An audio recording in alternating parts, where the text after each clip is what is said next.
एक घर में माँ बेटी रहती थी। रात का समय था। दरवाजे पर खटखटाने की आवाज आई। माँ और बेटी बहुत गरीब थे, छोटे से घर में रहते थे। बेटी ने दरवाजा खोला तो वहां पर कोई नहीं था।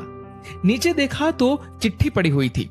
बेटी ने चिट्ठी खोलकर पढ़ी तो हाथ कांपने लग गई और जोर से चिल्लाई, माँ इधर आओ। चिट्ठी में लिखा था, बेटी मैं तुम्हारे घर आऊंगा तुमसे और तुम्हारी माँ से मिलने, और नाम की जगह नीचे लिखा था भगवान। माँ ने कहा, ये शायद हमारी गली के किसी लड़के ने तुम्हें छेड़ने के लिए बहुत ही गंदी शरारत की है। लेकिन बेटी को माँ की बात पर यकीन ही नहीं हो रहा था। बेटी बोली, माँ पता नहीं क्यों मुझे ये सच लग रहा है। माँ को मनाकर बेटी और माँ दोनों तैयारी में लग गई। घर भले ही छोटा सा था लेकिन दिल बहुत अमीर। घर पर एक चटाई थी मेहमानों के लिए। वह ट्रंक से निकालकर बिछा दी और रसोई घर में जाकर देखा तो खाने का एक दाना नहीं था। बेटी और माँ दोनों गहरी सोच में पड़ गए कि यदि भगवान सच में आ गए तो खाने में कुछ नहीं दे पाएंगे। आगे पीछे का कुछ नहीं सोचा। बचत के 300 रुपए बेटी के पास थे। पैसे लेकर वे दोनों छाता और कंबल लेकर किराने की दुकान के लिए निकल पड़े। बारिश होने वाली थी और ठंड भी बहुत ज्यादा थी। एक पैकेट दूध, एक मिठाई का बॉक्स और कुल 200 रुपए की चीजें खरीदकर वापस लौटने के लिए ऑटो ले लिया, क्योंकि उन्हें लगा शायद भगवान घर पर पहुंच गए होंगे। घर से थोड़ी दूर पहुंची तो देखा कि जोर से बारिश शुरू हो गई और सड़क किनारे एक पति पत्नी खड़े थे। ऑटो पास से गुजरा तो लड़के ने देखा उनके हाथ में छोटा बच्चा रो रहा था। स्थिति कुछ ठीक नहीं लग रही थी। ऑटो घर के दरवाजे पर पहुंचा। माँ ऑटो से उतरी ही थी कि बेटी से रहा नहीं गया।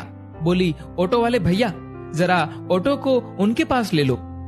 पास जाकर देखा तो बच्चे को तेज बुखार था और उनके पास खाने के लिए कुछ नहीं था। एक तरफ भगवान घर पर आने वाले हैं और दूसरी तरफ ये समस्या। बेटी ने सोचा, भगवान को मना लूंगी, लेकिन यदि इन्हें ऐसे ही हाल में छोड़ दिया गया तो भगवान बिल्कुल भी माफ नहीं करेंगे।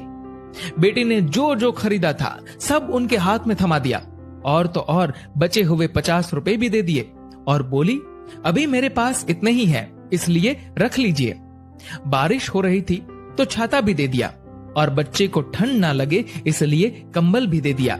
वहां से फटाफट घर पहुंची, ये सोचकर कि भगवान आ गए होंगे। लेकिन दरवाजे पर माँ खड़ी थी। बोली, आने में इतनी देर क्यों लगा दी बेटी? और ये देख, एक और चिट्ठी आई है, पता नहीं किसकी है। बेटी ने पढ़ना शुरू किया। उसमें लिखा था, बेटी आज तुमसे मिलकर बहुत खुशी हुई। पहले से दुबली हो गई हो लेकिन आज भी उतनी ही सुंदर हो। मिठाई बहुत अच्छी थी और तुम्हारे दिए हुए कंबल से बहुत आराम मिला। छाता देने के लिए धन्यवाद। बेटी अगली बार मिलते ही लौटा दूंगा। बेटी के तो होश उड़ गए। निशब्द होकर पीछे मुड़कर सड़क किनारे देखा तो वहां कोई नहीं था। चिट्ठी में आगे लिखा था, इधर उधर मत ढूंढो मुझे, मैं तो कण कण में हूँ। जहाँ पवित्र हो सोच, मैं हर उस मन में हूँ। यदि दिखे कोई जरूरतमंद तो मैं उस हर जन में हूँ। बेटी जोर से रो पड़ी और माँ को सब बताया। दोनों बहुत भावुक हो गए और पूरी रात सो नहीं पाए।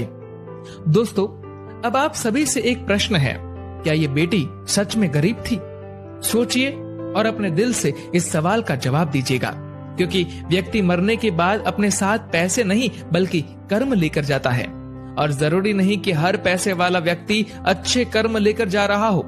इसीलिए कोशिश करें कि पैसों से अमीर हो या गरीब, लेकिन कर्मों से अमीर जरूर बने। दोस्तों, इस कहानी को लेकर आपकी क्या राय है, नीचे कमेंट करके जरूर बताएगा। और अगर आपको ये वीडियो अच्छा लगा हो तो इस वीडियो को लाइक करेगा और शेयर करेगा। और ऐसे ही और भी इंस्पिरेशनल वीडियोस के लिए सब्सक्राइब करें हमारे यूट्यूब चैनल को और फेसबुक पर फॉलो करें हमारे पेज को। धन्यवाद।